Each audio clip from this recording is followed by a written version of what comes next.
네, 주주회생 프로젝트 시간입니다. 이분이 늘 탐방을 다녀온 종목과 기업 위주로 소개해 주시는 걸로 알고 있는데 오늘 하이투자증권 강북 WM센터 이화진 과장과 또 기업 얘기 나눠보도록 하겠습니다. 안녕하세요. 네, 안녕하세요. 네, 첫 번째 어떤 기업일까요? 일단 ABL 바이오 말씀드리겠습니다. 오늘 윤선호 PB도 앞서서 말씀하셨네요. 제약바이오주 내에서 탑픽으로 꼽고 가셨거든요. 네. 일단 이게 최근에 시장에서 우리나라뿐만 아니라 전 세계적으로 좀 이슈가 되고 있는 게 알츠하이머 이제 치료제입니다. 뭐 바이오젠, 레카네막 같은 경우도 있었고 로시오도 마찬가지로 결국에는 인상을 진행하게 되면서 약물 투여에 대한 이제 이슈가 계속 나오고 있는데 일단은 ABL 바이오가 하고 있는 게 BBB 셔틀이라고 해서 일단은 하나의 플랫폼입니다.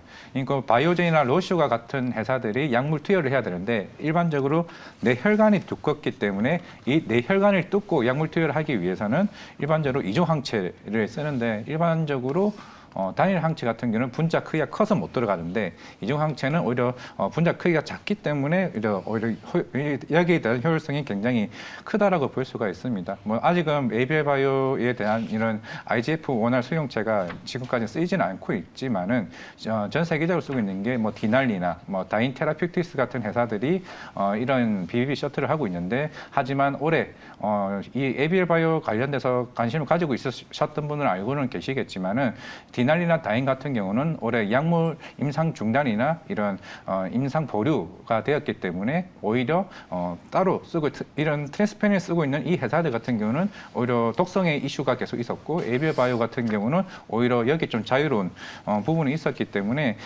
일단 내년 1월 이 JP모건 헬스케어가 있는 상황인데 그동안 알츠하이머 치료제가 계속 임상 통과되고 실제로 풍모 허가까지 지금 나오고 있는 상황이기 때문에 ABL 바이오에 대한 IGF 원활 같은 경우는 실제로 지금 특허가 등록이 되어 있기 때문에 다른 회사가 아직까지 쓸 수가 없습니다. 뭐 올해 초에 1조 2천억에 대한 이미 기술 이전했던 거는 산오피만이 지금 가능하기 때문에 만약에 내년 초에 실제로 알츠하이머 치료제와 관련된 이런 적응증 관련된 ABL 302 자체가 추가 기술 이전이 된다 그러면은 생각보다 여기서 또 좋아질 수 있다는 측면. 최근에 주가가 올랐다는 측면도 그런 부분도 좀 어느 정도 반영되는 부분이거든요. 실제로 올해 기술 이전이 됐고 이름이 마일스톤 계약금들이 계속 들어오고 있으면서 처음으로 이제 영업이익이 흑자가 될 가능성이 높습니다. 뭐 일단 300억 정도가 기술 이전에 대한 마일스톤이 들어오게 됐고 이제 실제로 이제 우리가 흔히 기술 특례로 인해서 최근에 바이오 관련주들이 이런 자금 조달 이슈가 계속 좀 힘든 상황이 있었지만은 오히려 ABL 바이오는 그래서 조금은 벗어난 상황. 실제로 1년마다 R&D 비용이 대략 한 600억 정도가 나오는데 그런 부분이 자유롭다는 측면에서 충분히 내년 1월에 JP모건에서 이제 올해 초가 파킨슨 치료제였다면 내년 1월에는 알츠하이머 치료제 관련해서 BBB 셔틀이 좀 기술 이전에 대한 기대가 있지 않을까 좀 생각할 수가 있을 것 같습니다. 네, 알겠습니다. 뭐 살짝 기술적인 부분도 얘기를 해주셨는데 바닥권에서 최근에 많이 올랐어요. 그렇죠. 그 말씀해 주셨던 기대감이 주가에 반영이 되고 있는 단계인 거예요? 그렇죠. 일단은 바이오젠에 들어가지는 않지만은 이제 그러나 임상 이슈가 보류가 됐기 때문에 그러면 우리도 내 약물 투여를 해야 되는데 너네 회사 걸 아무래도 기술을 조금 써야 될 수도 있겠다. 실제로 물질 이전 계약을 통해 가지고 생각보다 괜찮네. 아직까지는 ABL 바이오는 안정성이나 이런 이슈가 부작용이 나오지 않고 있습니다. 그렇기 때문에 유일한 회사이기 때문에 충분히 빅파마들에 대한 관심이 굉장히 많아질 수. 올해 1년 내내 계속 이런 알츠하이머 쪽 관련해서 기술 이전 기대가 굉장히 많았었는데 그런 부분들 최근에 주가가 반영이 됐고 그동안 주가 빠졌던 이슈가 사실 실제로 올해 초에 올해 기술 이전이 됐는데 돈이 들어온 거 맞아? 그런 루머가 많았었거든요. 실제로 이번에 영업이익이 흑자가 되게 되면서 진짜 돈이 들어왔네. 그럼 이제 루머가 일축됐다. 그러면 악재는 다 끝. 이제는 새로운 기술 이전 나오나 보다라는 이슈가 이제 좀 주가에 반영되면서 계속 피날레를 하고 있지 않나 생각하고 있습니다. 지금 매수하기에도 괜찮기 때문에 오늘 소개를 해주시는 걸까요? 그렇죠. 네. 저는 1월에 추가 기술 이전이 되면 그만큼 또 마일스톤이 한층 더 레벨업이 되는 거기 때문에 내년에 그 영업이익이 굉장히 크게 올라갈 수도 있다는 측면이라면 좀 기대를 해봐도 되지 않을까 생각하고 있습니다. 알겠습니다. 글로벌 기업들과 견주할 수 있는 기술력을 가지고 있는 제약바이오주다라고 정리를 해볼 수 있을 것 같습니다. 다음 두 번째로 알아볼 기업은 뭘까요? 롯데렌탈입니다. 네. 롯데렌탈은 흔히 아시다시피 종합 렌탈 기업인데 서서히 이제 중고차 대기업형 분들이 이제 진출할 이제 시간이 이제 거의 다가왔죠. 보통 내년 5월을 좀 다시 한 번 더 보류가 되긴 했었는데 일단 롯데렌탈 같은 경우는 이미 자율 조정 기간에 인해서 올해 바로 시작을 할 수가 있을 것 같습니다. 뭐 이미 지금 10월이나 11월에 이미 인터넷 플랫폼을 통해 가지고 지금 중고차 관련된 종합 플랫폼을 지금 거의 다 완료된 상태이기 때문에 빠르면 올해 될 것으로 보이고 있고 이제 현대차도 지금 내년 1월에 이제 하이테크 센터라고 해서 지금 양산 쪽에 지금 오픈할 이제 준비를 하고 있기 때문에 이제는 좀 중고차 시장이 그동안 이제 오래전에 조금 많은 불만이 쌓였던 소비자들에 인하여 좀 더 품질 경영으로 인해서 좀 중고차 시장이 좀 더 괜찮아지지 않을까라고 생각을 하고 있고 물론 최근에 롯데렌탈의 주가가 빠졌던 거는 이제 소카가 상장을 했는데 지분 이익이 생각보다 커질 줄 알았더니 소카가 주가가 많이 빠지게 되면서 그에 대한 좀 실적도 반영이 됐다는 측면에서 많이 빠졌었는데 좀 그런 부분도 조금 많이 해소가 되지 않았나 선반영이 됐다고 좀 생각을 하고 있거든요. 이제 실제로 중고차 시장이 이제 새롭게 도입이 되고 이제 시장이 더 커지게 된다 그러면은 충분히 좋아지지 않을까 좀 생각을 하고 있습니다. 뭐 첫 번째는 일단 B2B 시장으로 좀 가지는 않을까 싶긴 한데 뭐 추후로는 B2C 쪽으로 해서 내년에는 좀 본격화될 것으로 좀 보고 있습니다. 네. 근데 앞서서 살펴본 ABL 바이오와는 다르게 선뜻 손이 나가지 않는 차트의 그림이거든요. 말씀해 ABL 주셨다시피 예. 롯데 렌탈의 주가는 또 워낙 많이 빠져 있어가지고. 맞습니다. 네. 그래서 일단 모든 그동안 기대했던 부분들이 진짜 작년쯤이면 올해 4월이네요. 4월에 중고차 시장이 대기업형 진출 이슈로 인해서 주가가 급등을 했다가 생각보다 미뤄지면서 주가가 빠졌고 또 한 번 반등을 했을 때는 소카가 상장을 하네 지분의 한 18% 정도 보유를 하고 있거든요. 소카가 상장을 했는데 소카가 대략 1조 시총 얘기도 나왔었는데 그보다 더 빠져버리니까 그에 대한 밸류 자체가 떨어지다 보니 그다음 주가가 다 빠졌던 거고 그러면 최근에 올해 초까지는 인플레이션 효과로 중고차 가격이 많이 올랐기 때문에 얘네도 진출하게 되면은 많이 수익을 볼 수 있겠다라고 했는데 중고차 가격마저 최근에 빠지다 보니까 그에 대한 대부분은 제가 볼 때 주가는 다 이미 선반영 다 했다고 생각을 하고 있고 이미 중고차 시장 진출을 위한 발판은 다 많이 됐다고 지금 생각을 하고 있거든요. 이미 카 쉐어링카 쪽에 있는 그린카도 이 회사의 자회사고 이제 소카마저 가졌고 그러면 중고차 시장에서 굉장히 앞서 나갈 수 있는 회사가 물론 좀 관련주로는 오토엔도 있고 뭐 K카도 있긴 하지만은 네. 롯데렌탈이 종합적으로 봤을 때는 가장 수혜를 받을 수 있는 이제 종목이 아닐까라고 생각을 해서 오늘 롯데렌탈을 한번 가지고 와봤습니다. 네, 뭐 K카, 롯데렌탈 등 중고차 관련주들의 주가 뭐 차트 지금 열어보신 분들은 알겠지만 1년 사이에 거의 반토막이 난 상황인데 그럼에도 불구하고 이슈거리가 있고 또 국내 중고차 관련주들 여전히 저평가되어 있다라는 분석을 해주셨습니다.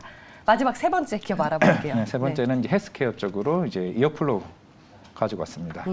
이게 당뇨병 환자들은 이제 꾸준하게 계속 증가를 하고 있죠. 실제 수치적으로도 뭐 중국이나 미국 쪽이 가장 큰 시장인데 작년에 이제 중국에 있는 이제 시노케어 회사랑 조인트 벤처를 했고 본격적으로 영업이 시작했습니다. 유럽 쪽도 이탈리아 이제 메나리나 사랑 1,500억 공급 계약이 이제 매년 상태이기 때문에 지금 진출한 국가가 이제 중동 그리고 인도네시아, 말레이시아 등과 같이 지금 유럽, 아시아 쪽은 이미 이제 준비가 됐고 이제 매출이 찍혔습니다. 3분기 때 역대급 실적이 나왔다고 했는데 일단은 뭐 지금 실적이 역대급 실적이 중요한 게 아니고 이제 영업이 시작했다는 게 일단 중요한 포인트로 봐야 될 것 같습니다.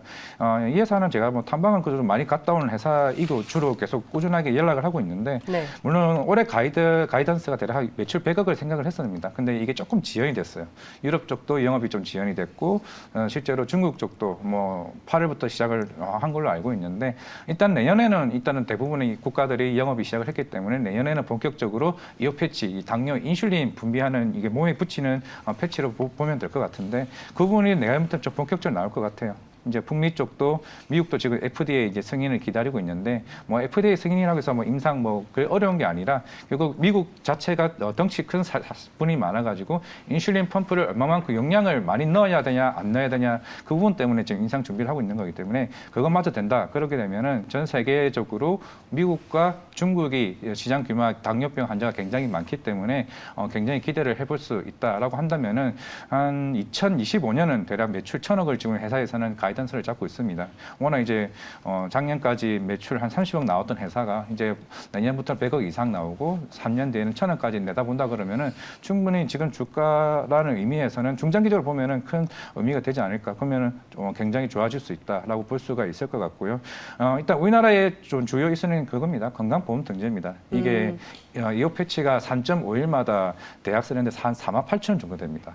4.5일마다 그래서 48,000원씩 교체를 해줘야 돼요. 네. 당뇨병 환자들은. 근데 건강보험 등재가 되면 70% 할인이 되기 때문에 굉장히 큰 소비자들에게 큰 인기를 받을 수가 있기 때문에 가격 부담이 적어지는 그렇죠. 거네요. 실제로 회사 입장에서도 계속 이제 보건복지부 장관이나 건강관리공단 쪽에서 계속 이걸 얘기를 하고는 있는데 이게 건강보험 등재가 한 2년 정도 계속 시간이 걸리고 있습니다. 좀 새로운 정권이 바뀌면서도 아직까지 지금 보류가 되고 있는데 이것만 되게 되면 일단 우리나라 쪽에서도 생각보다 빨리 되어질 수가 있고 유럽 쪽도 마찬가지로 이미 전 세계적으로 인슐렛 회사가 딱 한 군데가 지금 독점을 하고 있는데 이게 미국 회사거든요. 이 유럽 쪽은 이미 건강보험 등재를 하고 있는 상황이기 때문에 우리 이업 패치도 유럽에서 건강보험 등재가 되게 되면은 충분히 인슐렛이 가지고 있는 시장 점유율을 조금만 차지해도 실적이 크게 급하게 올라갈 수 있는 부분이기 때문에 뭐 더 이상 안 좋을 얘기는 없고 좋은 얘기만 하나씩 나오게 된다면 주가는 꾸준하게 올라갈 수 있지 않을까 좀 생각하고 있습니다. 국내 건강보험 적용이 트리거가 되고 트리거 또 될 수 시장 있죠. 진입이 될 수 있는 요인이기 때문에 이런 부분들을 긍정적인 전망 포인트로 본다라고 말씀해 주셨습니다. 근데 최근에 주가가 좀 그렇죠. 급격하게 꺾였네요. 그 이유가 있나요? 일단은 최근에 네. 이제 올라오셨던 이슈가 뭐 중국 3분기 역대 매출이 나왔다고 얘기를 하게 되면서 주가가 좀 올랐던 부분이 있고 최근에 또 관련된 스탁옵션 이슈가 뭐 공시가 일단 나왔던 것 같은데 이제 그거는 제가 볼 땐 큰 문제가 아닌 것 같고 결국에는 아직까지 시장에 눈을 못 떴기 때문에 자그마한 이제 수급적인 이슈로 좀 주가가 좀 빠졌다라고 해석을 할 필요가 있을 것 같습니다. 결국에는 이어플로를 보실 거면은 단기적인 뱀의 트레이딩이 아니라 이 회사가 정말로 당뇨 이어 패치를 인해서 굉장히 성장할 수 있는 날 큰 그림을 봐야 되기 때문에 이런 단기적인 이슈에는 너무 그렇게 개의치할 필요는 없다 말씀드리겠습니다. 마지막으로 그러면 보시는 투자 기간은 어느 정도예요? 이어플로는 4년은 봐야 될 것 같습니다. 4년이요? 그러니까 실제로 우리가 뭐 주식 하시는 분들은 뭐 몇 배 벌었네, 몇 배 벌었네 하는 거는 대부분 다 이런 헬스케어나 이런 바이오 같은 경우는 기간을 굉장히 길게 보는 거거든요. 네. 진짜 케어전도 마찬가지로. 케어전도 이제 건기식 당뇨 관련된 그 음료수잖아요. 그것도 시장이 커지는 걸 봤기 때문에 그렇게 10배, 5배를 가는 거지. 이오플로도 마찬가지로 그렇게 접근하게 된다고 하면은 실제로 투자자들이 1년에 내 2배 자신이 있다 하시면은 뭐 딴 거 하셔도 되는데 이런 회사, 제가 이 회사를 지금 2년 동안 계속 이제 케어를 하고 있는데 네. 제가 봤을 때는 될 수 있는 종목에 좀 보고 있습니다. 알겠습니다. 4년 뒤에도 제가 매경에 있다면 네. 이화진 과장님을 떠올려 보도록 하겠습니다. 우리는 솔직히 내일 당장 오를 종목들을 그렇죠. 원하는 사람들이기 때문에 하지만 4년 뒤를 생각하고 있는 이오플로우 한번 기대를 해보도록 하겠습니다. 네, 오늘 말씀 여기까지 드릴게요. 하이투자증권 강북 WM센터 이화진 과장이었습니다. 고맙습니다. 네, 감사합니다.